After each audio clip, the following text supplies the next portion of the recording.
तालिबान का अफगानिस्तान में तमाम मुख्तलिफ मुल्की गिरोहों को मिलाकर कौमी वहदत हुकूमत बनाने का ऐलान। तालिबान रहनुमा मुल्ला ब्रदर 20 साल बाद अपने वतन वापस दोहा से कंधार पहुंच गए। माजी की हुक्मरानी से ये सीखा है कि मुल्क पर किसी एक ताकत की हुक्मरानी या इख्तियारात काम नहीं करते। इसीलिए हमने इस बार तमाम अफगान जंगजुओं सियासतदानों पर मुश्तमिल कौमी वहदत की अफगान हुकूमत के क़याम का इरादा किया है। तर्जुमान तालिबान सुहेल शाहीन कहते हैं, मुतहारिब गिरोहों समेत दोहा में अमरीकी नुमाइंदे ज़ल्बे खलीलजाद से हंगामी बातचीत जारी है। साबिक वज़ीर आज़म गुलबदीन हिकमत यार भी सरगर्म साबिक सदर हामिद करजई और डॉक्टर अब्दुल्ला के साथ दोहा में तालिबान से बातचीत कर रहे हैं। 20 साला जंग से बहुत कुछ सीखा। अब मौजूदा तालिबान पहले के मुकाबले में बहुत बदल चुके हैं। काबुल में तर्जुमान तालिबान ज़बीउल्लाह मुजाहिद की पहली प्रेस कॉन्फ्रेंस। कहा, दुनिया हमारे मजहबी असूलों का एहतराम करे, मगरबी दुनिया को हमारे इक़दार और सकाफत से परेशान नहीं होना चाहिए। अमन पर यकीन रखते हैं, इंतकाम पर नहीं। हम अपने मुखालिफिन को भी हुकूमत में शामिल करना चाहते हैं। पहली न्यूज़ कॉन्फ्रेंस की गई है तालिबान के तर्जुमान ज़बीउल्लाह मुजाहिद की जानिब से। मैं इस वक्त मुल्क में हूं और कानूनी तौर पर कायम मकाम सदर हूं। अफगानिस्तान के साबिक नायब सदर अमरुल्लाह सोले की नामालूम मकाम से ट्वीट। कहा कि मैं तमाम रहनुमाओं से उनकी मदद और इत्तेफाक के लिए राब्ते कर रहा हूं। अमरुल्लाह सोले ने कहा कि अफगान आइन के मुताबिक सदर की मौत, इस्तीफा, गैर मौजूदगी या भागने की सूरत में फर्स्ट नायब सदर कायम मकाम सदर होता है। अफगानिस्तान के मामले पर वज़ीर आज़म इमरान खान के अफगान और आलमी रहनुमाओं से अहम राब्ते जारी हैं। इस्लामाबाद में अफगान वफ़द ने वज़ीर आज़म से मुलाकात की।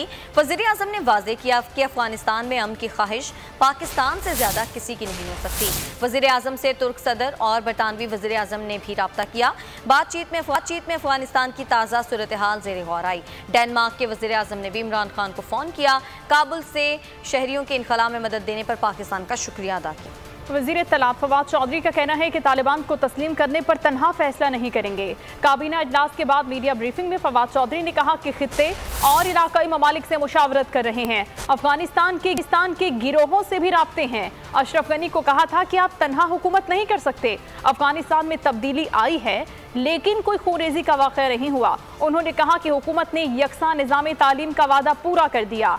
9वीं और 10वीं जमात को सीरत नबवी सल्लल्लाहु अलैहि वसल्लम पढ़ाई जाएगी। उन्होंने कहा कि वोटिंग मशीन पर 15 रोज़ में फैसला कुन इक़दाम करने जा रहे हैं। शफाफ इलेक्शन के लिए हुकूमत मामले में हमारा साथ दे। वज़ीर इत्तलात ने कहा कि करप्शन फ्री पाकिस्तान का वादा कर दिया। वज़ीर आज़म अपने घर के तमाम अखराजात खुद बर्दाश्त करते हैं। तालिबान का अवामी फलाह बहबूद का ख्याल समाजी जिम्मेदारियों के सिलसिले को जारी रखने की कोशिशें शुरू कर दी। काबुल में हालात मामूल पर आने लगे हैं। दुकानें बाजारें खुल गए हैं। इसके अलावा खवातीन को शरई दायराकार के अंदर तालीम और मुलाजमत करने की आज़ादी दे दी गई है। सरकारी मुलाजमीन के लिए आम माफ़ी का ऐलान किया गया है। हामिद करजई और अब्दुल्ला का अफगानिस्तान ना छोड़ने का ऐलान। मुल्क में रहकर मुल्क की तरक्की और कामयाबी में अपना किरदार अदा करने के अज़्म का इजहार कर दिया। अफगानिस्तान के टीवी चैनल तुलू न्यूज़ ने खवातीन एंकर्स और रिपोर्टर्स के साथ अपनी नशरियात बहाल कर दी। खातून एंकर ने तालिबान की मीडिया टीम के नुमाइंदे का इंटरव्यू भी कर लिया। तालिबान रहनुमा मौलवी अब्दुल हक हम्माद ने कहा कि अफगानिस्तान पर पहले चोर हाकिम थे, अब असल मालिक वापस आ गए हैं। फौजी कमीशन के सरबराह मोहम्मद याकूब के बयान को तालिबान के लिए हरफ आखिर करार दिया गया। अफगानिस्तान से वापसी का फैसला दुरुस्त था। जंग खत्म करने पर कोई शर्मिंदगी नहीं। अफगान फोर्सेस अपने मुल्क के लिए नहीं लड़ सकती तो अमरीकी फौजी अपनी जानें क्यों गंवाएं। अफगान रहनुमा हौसले छोड़ गए और मुल्क से भाग निकले। अफगानिस्तान पर तालिबान के कब्जे के बाद अमरीकी सदर जो बाइडेन का खिताब में कहना था कि अशरफ गनी को तालिबान से मुज़ाकरात का मशवरा दिया, मगर उन्होंने इनकार कर दिया। अफगानिस्तान को तब्दील करना मिशन नहीं था, अलकायदा का खात्मा और उसामा को पकड़ना था, जिसमें कामयाब रहे। अमरीकी सदर जो बाइडेन का अफगानिस्तान से आनन फानन फौज वापस बुलाने का फैसला मगरबी दुनिया में सख्त तनकीद का निशाना बन गया। बरतानवी वजीर दिफा ने अमरीकी फैसले को बड़ी गलती करार दे दिया। उनका कहना था कि अफसोस है कि हमारी जानी और माली कुर्बानियों का एहतराम और इख्तिताम इस अंदाज से हुआ। यकीन है कि इनखला से मुतालिक अमरीका के तालिबान से हुए मुआहदों से कुछ हासिल नहीं होगा। अमरीकी मीडिया भी बाइडेन के फैसले पर फट पड़ा। अखबारात और टीवी चैनल्स ने अपने तबसरों में अमरीकी फौज के इनखला को जल्दबाजी की बदतरीन मिसाल करार दे दिया। अमेरिका को जानना होगा कि वो सबका आका नहीं है। चीन की वजारत खारजा के तर्जुमान ली जियानयान का ट्वीट, साथ ही उन्होंने साबिक अमरीकी सदर बुश की एक तकरीर का क्लिप भी ट्वीट किया है। ली जियानयान ने ट्वीट में लिखा कि अमेरिका तवील अरसे तक दुनिया के इख्लाक का जज बना रहा। अफगान अवाम को अपने मुस्तकबिल का फैसला करने का हक हासिल है।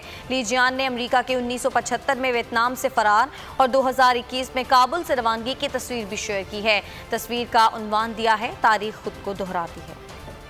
अफगान सूरत हाल के दौरान दुनिया की तवज्जो पाकिस्तान पर मरकूज है। आर्मी चीफ ने कहा है कि सबकी शमूलियत पर मुश्तमिल तस्फिये के लिए अफगानिस्तान की मदद करना चाहते हैं, जो खित्ते के अमन इस्तेहकाम के लिए अहम है। अफगान सियासी वफ़द से मुलाकात में इजहार ख्याल किया।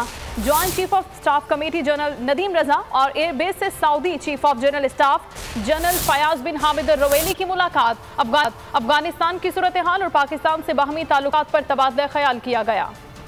तालिबान को अफगानिस्तान में कामयाबी पर मुबारकबाद पेश करते हैं। तालिबान इस वक्त तदब्बुर और फराखदिली से काम ले रहे हैं। अफगानिस्तान के मुस्तहकम और मुस्तकिल सियासी निज़ाम के लिए तालिबान के साथ मुज़ाकरात होने चाहिए। मौलाना फजलुर रहमान का वीडियो बयान, कहा कि अफगानिस्तान की सूरत हाल के पाकिस्तान पर असरात होंगे। मुस्तहकम और मजबूत अफगानिस्तान पाकिस्तान के मफाद में है। अफगानिस्तान में ताकत के जोर पर जंग मुसल्लत की गई। अलकायदा को 9/11 का जिम्मेदार करार दिया गया। अमरीका ने तहकीकात किए बगैर अफगानिस्तान में ताकत का इस्तेमाल किया। अमरीका को दुनिया के साथ बराबरी की बुनियाद पर ताल्लुकात रखने होंगे।